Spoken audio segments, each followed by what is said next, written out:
October the 2nd, 1928, somewhere in the Atlantic. As the shores of my beloved New England fade into the west, I cannot help but feel our vessel is an unwelcome intruder in this realm of water and wind. An urge fills me to leap into the green depths, to feel the embrace of dark waters, and become part of the secrets that lie beneath. Yet duty does not allow me such an escape. I cannot forget Professor Mendel's sacrifice, nor abandon the responsibility I now bear to mankind. What we discovered in that old basement, what those people did, it must be undone. My mind reels at the thought of their depraved scriptures that now reside in my luggage. I leave my life in Arkham behind me and venture now into the greater world. I dare hope for only one outcome, to prevent the entry of an unspeakable horror that would plunge our world into the abyss.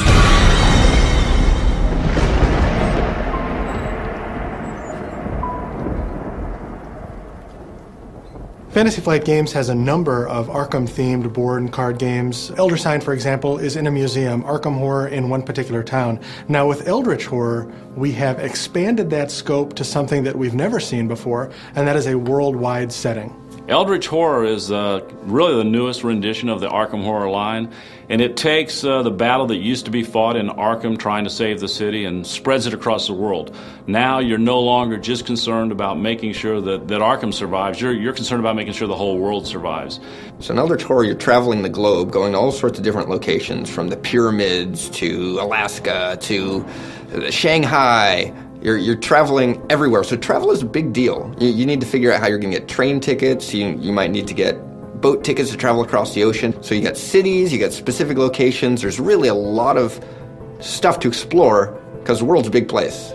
One of the things that's most exciting to me about Eldritch Horror is the unique narrative and story arc that comes out of any given game. So we've really focused the experience on what is the fun stuff that players want to do. They want to be having adventures, they want to be encountering monsters, they want to be doing these different things in the world, and to keep the focus on that so that players can have fun and can really get into the world. November the 11th, Streatham House, London. The papers I uncovered at Highclere Castle confirm that the evil in the Massachusetts basement was no isolated circumstance. I no longer doubt that I touched the edges of a dark scheme that knows no borders. Is that rain against my window, or the tendrils of some unworldly thing biding its time?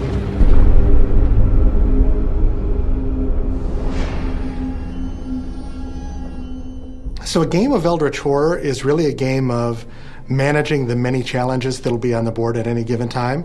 There's the main challenge, and that is the Ancient One, whose arrival you are trying desperately to prevent.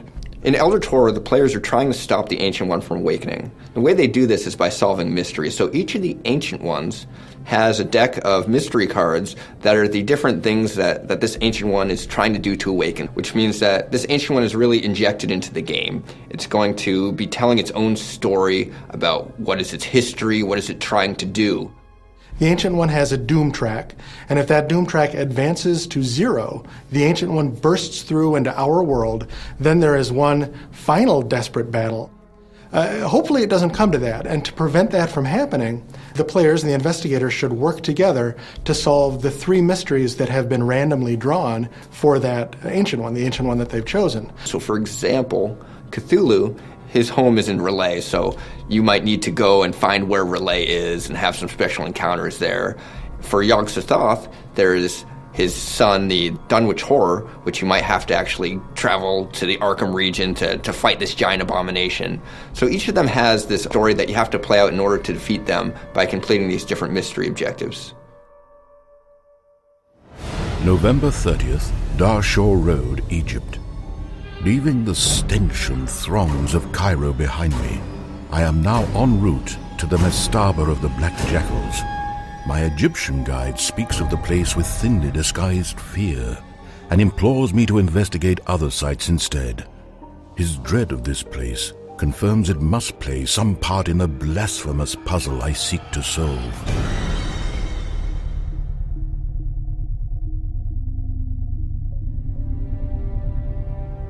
There are 12 investigators in Eldritch Horror, and as a player, you will take the role of any one of these 12, moving about the world by sea or by rail or by road, encountering monsters and having other adventures, and ultimately trying to solve 3 mysteries to win the game. Players are going to need to split up and cover lots of different issues that are happening all across the globe, but at the same time, they've got some cooperative aspects. For example, they can trade items with each other. Sometimes they're going to have to gang up and fight against some giant horror.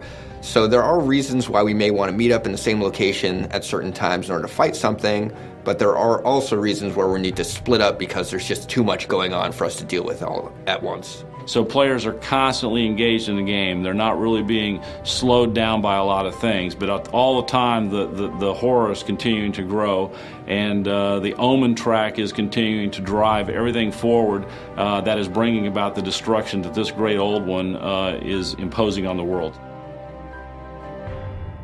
December 27th, Infirmary of Saint Barbara, the Vatican. I do not recall how I was found in the desert, gravely wounded and incoherent, nor do I understand the ambitions of those who took me into their care and transported me in competent secrecy to convalesce here in Rome. They have even recovered my belongings, including the few charcoal rubbings I made in that Stygian sepulchre below the sands.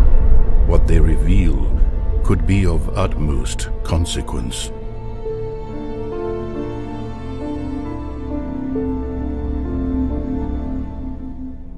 A game round of Eldritch Horror consists of 3 phases.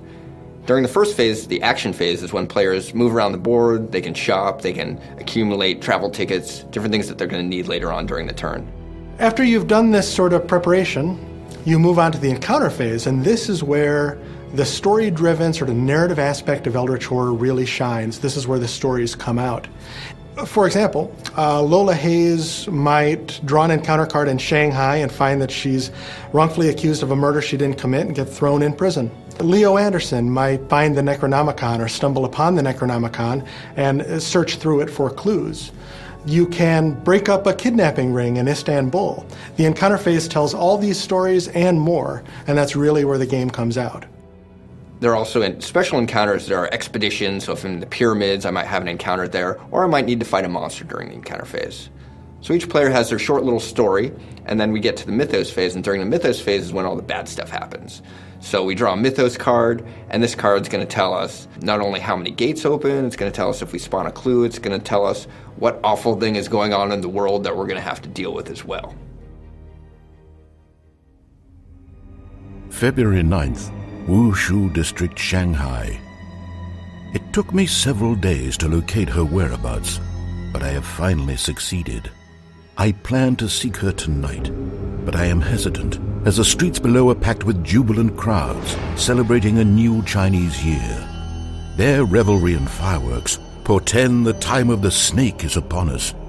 I cannot help but interpret this as an ill omen.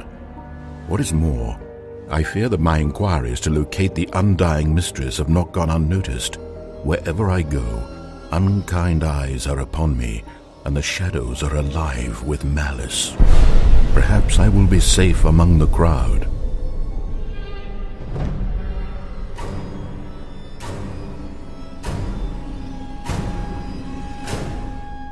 So one of my favorite parts of Eldritch Horror are these new condition cards. There's this deck of special things that can happen to players, most of them bad, throughout the game.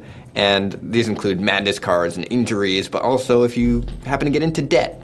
The unique thing about these cards is that they're double-sided, and when you get one, you don't know what the side effect is at first. So for example, I could take out a bank loan so I can afford that shotgun, but later on, if I hadn't paid off that bank loan, there are going to be consequences.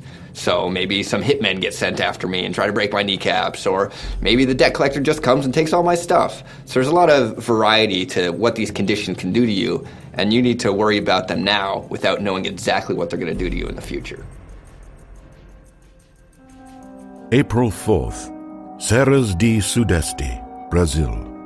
The natives would cover their eyes and mouths as if fearing some noxious influence from the dead creature. They call it a Mio-Gura, a demon from the canyons in the nearby Geral Mountains. I was not surprised to learn the attacker came from the very place I seek to go.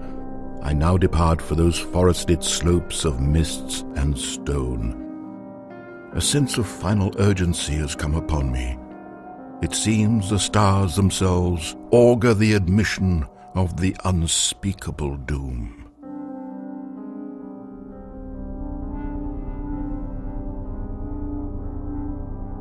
So this is a game that, while achieving a level of storytelling that we've never really seen before, will appeal to both newcomers and hardcore gaming veterans.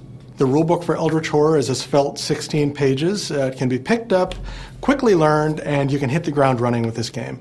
I think players are going to enjoy it. I think it's a different experience than Arkham Horror. I don't think that you'll be giving up your Arkham Horror copies. I think it'll be another opportunity to expand your Arkham Horror universe and go on those expeditions that you've been wanting to go on and do those things across the world that you've been wanting to do. It's great to work with Richard and Tim and Nikki and all these people who really put their heart and soul into this game to make it something really special. Personally, I'm very excited for it to come out because I think we're really taking storytelling to a whole nother level here. We're really trying to immerse the players in what's happening to them. They can really feel for what horrors I've gone through. My leg was broken and I fell into this well over here, and maybe I got pulled into this other dimension and traveled to the past or the future, and you really get a sense of this journey that your character is going on from the beginning of the game to the end. March 16th, 1929. To the Consul of the United States of America. Respectable Sir, I write to you regarding a male patient I believe to be a citizen of your nation. This man was found floating on a crude raft in the Rio de la Plata about 6 days ago, suffering from a form of severe mental trauma. Cursory readings of the journal we found on his person, the same journal I enclosed with his letter, caused me to suspect that his mental faculties have long been compromised. I hope you will be able to take possession of your citizen as soon as possible. His behavior and frequent outbursts cause no small discomfort to my staff and other patients here. Sincerely yours, Dr. Leandro Torres, Director of Mental Health, University of Buenos Aires.